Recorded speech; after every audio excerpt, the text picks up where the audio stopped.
Di tengah isu program makan bergizi gratis, muncul sebuah usulan menarik dari Direktur Ekonomi Selyos, Nailul Huda. Ia menyarankan agar program makan bergizi gratis atau MBG ini dapat dihentikan sementara, khususnya selama periode libur sekolah. Usulan ini bukan tanpa alasan. Nailul Huda mengemukakan bahwa anggaran yang seharusnya dialokasikan untuk program MBG selama libur sekolah bisa dialihkan untuk keperluan yang lebih mendesak. Dana tersebut diusulkan untuk digunakan dalam rekonstruksi dan rehabilitasi pasca banjir yang melanda wilayah Sumatera dan Aceh. Berdasarkan data per Desember 2025, tercatat ada 17.555 satuan pelayanan pemenuhan gizi atau SPPG yang telah beroperasi. Jika setiap SPPG menyediakan rata-rata 3.000 porsi setiap harinya, maka selama masa libur sekolah, akan tersedia sekitar 526,65 juta porsi makanan. Dengan estimasi anggaran sebesar Rp15.000 per porsi, penghentian sementara program MBG selama libur sekolah berpotensi menghemat anggaran negara hingga Rp7,9 triliun.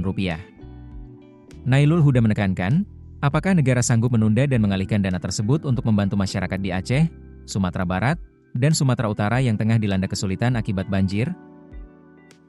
Menurutnya, usulan pengalihan dana ini dinilai lebih bermanfaat dan sangat mungkin untuk dilakukan.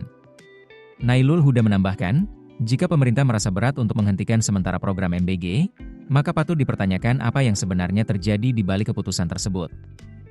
Ia menyoroti potensi keuntungan yang bisa diraih, di mana dengan laba per dapur mencapai 13,33% atau Rp2.000 dari setiap porsi Rp15.000, ada potensi Rp1 triliun masuk ke kantong para pengusaha SPPG. Penting juga untuk diingat, salah satu tujuan utama program MBG adalah untuk mengubah pola makan anak menjadi lebih sehat, dengan asupan gizi seimbang yang mencakup sayur, protein, karbohidrat, dan vitamin. Tujuannya adalah agar anak tidak hanya mengonsumsi makanan instan atau kemasan. Sebelumnya, Badan Gizi Nasional atau BGN telah memastikan bahwa pembagian makan bergizi gratis tetap akan berjalan meskipun saat libur sekolah. Kepala Biro Hukum dan Humas BGN, Hairul Hidayati, menyatakan bahwa pembagian akan dilakukan secara fleksibel, termasuk kemungkinan mendistribusikan paket MBG sehari sebelum libur sekolah dimulai.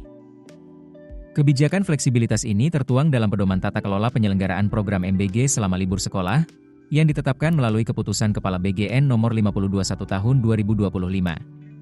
Tujuannya adalah untuk memastikan peserta didik tetap menerima asupan gizi mereka tanpa terganggu oleh perubahan jadwal libur atau kalender pendidikan di berbagai daerah.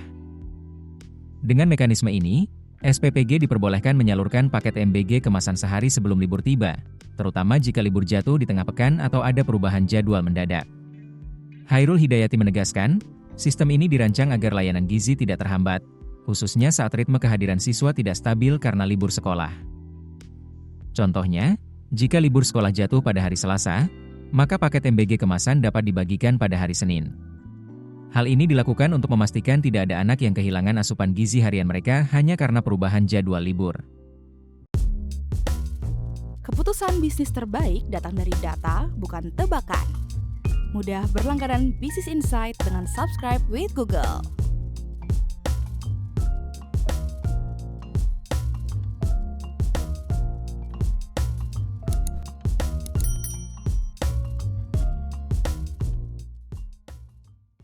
Download aplikasi Kontan sekarang di App Store atau Play Store.